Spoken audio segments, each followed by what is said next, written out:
আপনারা যদি বনভোজন, নৌকা ভ্রমণ এবং সুন্দরবনের ফিল নিতে চান তাহলে চলে আসতে পারেন গরিবের সুন্দরবন তথা ধারাবর্ষার চরে। আসসালামু আলাইকুম।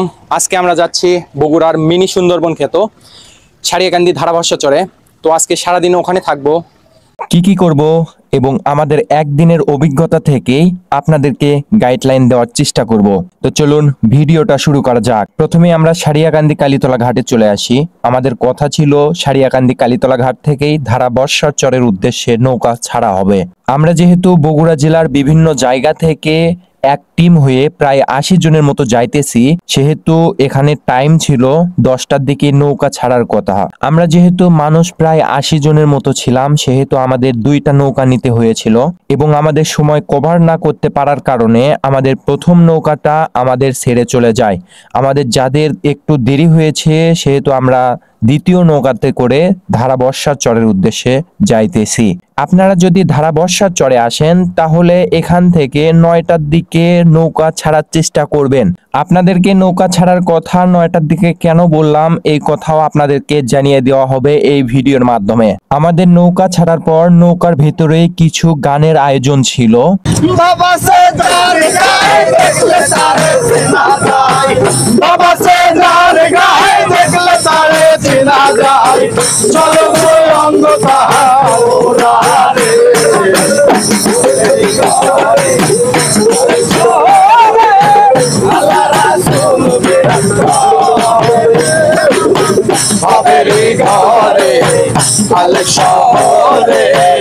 আল্লাহ রাসূল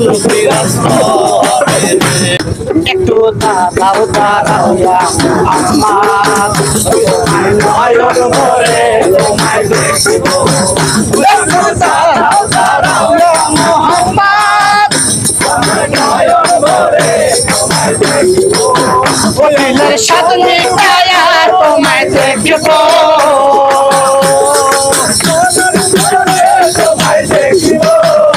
মেহানির ঘরে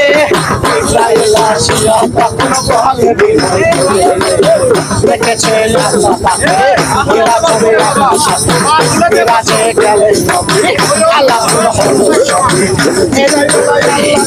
বললেন বেকারা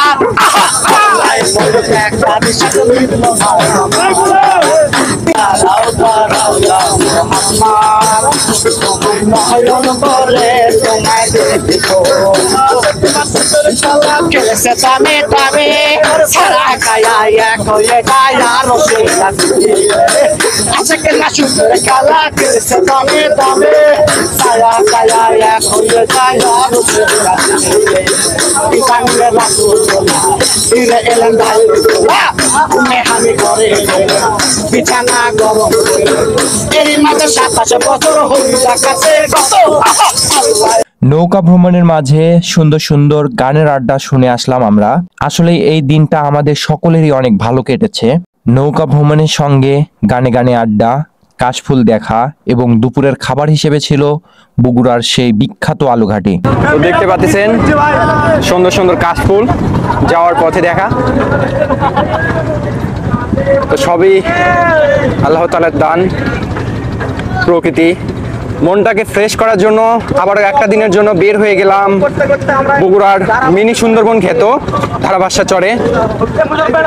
আজকে সারাটা দিন আনন্দ হবে, দুপুরের খাওয়া দাওয়া হবে, ফুর্তি হবে, সবকিছুই দেখানোর চেষ্টা করবো আপনাদেরকে। যদি সবকিছুই দেখতে চান তাহলে আমাদের পুরো ভিডিওটির সঙ্গে থাকতে হবে। এখন যেহেতু শরৎ ঋতু চলতেছে, সেহেতু বনভোজন, নৌকা ভ্রমণ, গরিবের সুন্দরবন এবং কাশফুলও দেখতে পারবেন। এক কথায় বলতে পারেন এক ঢিলে 4 পাখি মারা। তো আমরা প্রায় 1.5 ঘন্টা নৌকা ভ্রমণ করে চলে আসলাম আমাদের সেই গরিবের সুন্দরবন তথা ধারাবর্ষার চরে। ভিডিওর স্ক্রিনে দেখতেই পাচ্ছেন দূর থেকে দেখা যাচ্ছে সুন্দরবনের মতোই, কিন্তু এটা হচ্ছে গরিবের সুন্দরবন তথা ধারাবর্ষার চর। আমার পেছনে যে গাছপালা যুক্ত একটা বনের মতো দেখতে পাচ্ছেন, এটাই হচ্ছে ধারাবর্ষার চর। দেখতে পাচ্ছেন অনেক লোক আসছে এখানে, গোসল করতেছে অনেক লোক। আসলেই দেখে জিনিসটা ভালো লাগলো। দূর থেকে দেখতে আসলে সুন্দরবনের মতোই দেখা যায়। নৌকা থেকে নামার পর দেখতে পেলাম আমরাই শুধু এই গরিবের সুন্দরবন তথা ধারা বর্ষার চরে যাইনি, আমরা ছাড়াও অনেকেই গিয়েছে এই ধারা বর্ষার চরে। তো দেখতেই পাচ্ছেন কত লোক এসেছে এখানে বনভোজন করতে। আসলে এই বগুড়ার গরিবের সুন্দরবন তথা ধারা বর্ষার চরে প্রবেশ করে সুন্দরবনের মতোই ফিল হচ্ছে। হয়তো আসল সুন্দরবনের মতো না লাগলেও তবে সুন্দরবনের মতোই ফিল হয়। কম টাকায় বেশি ফুটানি যাকে বলে। আর একটা কথা জানিয়ে রাখি যে আপনারা যদি এই বগুড়ার মিনি সুন্দরবন তথা ধারা বর্ষার চরে আসতে চান তাহলে দলবদ্ধ হয়ে আসার চেষ্টা করবেন। দলবদ্ধ হয়ে আসলে হয় কি আপনার খরচটা একটু কম লাগে। আপনারা যদি 4 জন কিংবা 5 জন আসতে চান তাহলে এই খরচটা অনেক বেশি পড়ে যাবে। আমরা যেহেতু এখানে 80 জনের মতো এসেছিলাম সেহেতু আমাদের জনপ্রতি খরচ পড়েছিল মাত্র 250 টাকা করে। সারিয়াকান্দি কালীতলা ঘাট থেকে ধারা বর্ষার চর এবং দুপুরের আলু ঘাটি খাওয়া মাত্র খরচ পড়েছিল 250 টাকা করে। আপনারা আবার এখানে এসে দুপুরে গোসলও করতে পারবেন। আপনারা যদি আপনাদের সঙ্গে গোসল করার জন্য কাপড় নিয়ে আসেন তাহলে এখানে গোসলও করতে পারবেন। এতক্ষণ তো আপনাদেরকে দেখালাম বগুড়ার গরিবের সুন্দরবন তথা ধারা বর্ষার চর।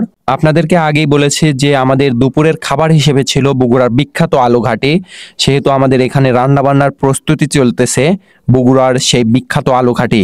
আপনাদেরকে আরো একটা কথা জানিয়ে রাখি, বগুড়ার এক বড় ভাই এখানকার ফ্রেশ পানির ব্যবস্থা করে দিয়েছেন, একটা টিউবওয়েল বসিয়ে দিয়েছেন এখানে। রান্না বান্না শেষ হওয়ার পর সকলেই খেতে বসেছেন। খাওয়া দাওয়া শেষ করে কিছুক্ষণ রেস্ট করে আমরা চলে আসি আবারও ঘাটে ফেরার জন্য।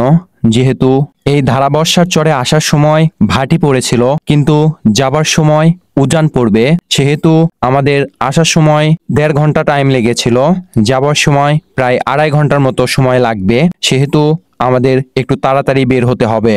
সেজন্যই আমি আপনাদের বলেছিলাম যদি এই ধারা বর্ষার চরে আসতে চান তাহলে সকাল 9টার দিকে সারিয়াকান্দি কালীতলা ঘাট থেকে নৌকা ছাড়ার চেষ্টা করবেন। তাহলে আপনারা যদি বিকেল 3টায় কালীতলা ঘাটের উদ্দেশ্যে নৌকা ছাড়তে পারেন তাহলে একটু সন্ধ্যা বাজতে বাজতেই কালীতলা ঘাটে পৌঁছাতে পারবেন। আর যদি দেরি হয় তাহলে পৌঁছাতে প্রায় 7টা বাজে যাবে। রাত্রের বেলা নৌকাতে আসলে একটু ভয় ভয় লাগে, সেহেতু একটু সকাল টাইপের আসার চেষ্টা করবেন, তাহলে সকালের দিকেই কালীতলা ঘাটে পৌঁছাতে পারবেন। তো আমাদেরও একটু দেরি হয়েছিল, আমরা প্রায় 4টার দিকে কালীতলা ঘাটের উদ্দেশ্যে নৌকা ছাড়ি, সেহেতু আমাদেরও সন্ধ্যা লেগে গিয়েছে, প্রায় 6:30 বেজে গিয়েছে আমাদের কালীতলা ঘাটে পৌঁছাতে। তো আজকের ভিডিওটা এই পর্যন্তই। আসসালামু আলাইকুম।